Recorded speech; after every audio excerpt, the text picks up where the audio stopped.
after ko ang gamitin tong sapatos na to, mapapalitan na yung Way of Wade 10 sa pinakagusto kong sapatos from Way of Wade.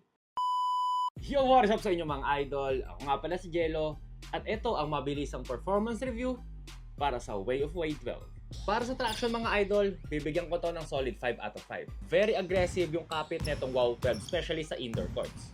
At partida mga idol, medyo dusty pa yung court na pinaglalaroan ko. Both lateral movements, kahit yung mga forward movements, covered netong WOW 12. Ang pinaka-interesting dito is yung stopping power neto. Ang ganda ng kapit neto whenever you stop. At take note mga idol, hindi sumakit yung ankles ko when hitting the brakes.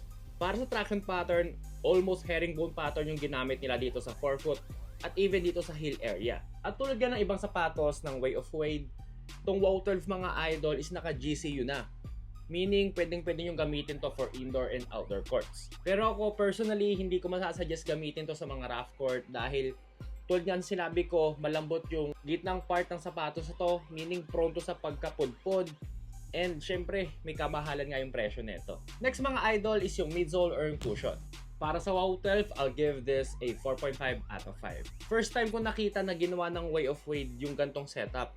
Kasi itong WOW 12 mga idol, naka-super boom. Meaning, dalawang boom midsole sa magkapatong yung nasa footbed netong sapatos na to. Kaya naman napaka-komportable neto sa paa, especially sa mga landing areas natin. Meron din tong decent push of force mga idol, pero hindi naman siya ganun ka-noticeable. Pero ang pinaka nagustuhan ko talaga pagdating sa aspect ng cushion setup netong WOW 12 is yung landing experience. Smooth as butter talaga. Next mga idol is yung support. Para sa sapatos na to, 4.5 out of 5. Mid-cut nga tong WOW 12 with very stable base. Tapos yung kanyang ankle walls ay well padded na rin. At syempre ito na nga yung pinaka-flagship shoe nila, carbon plated na rin to.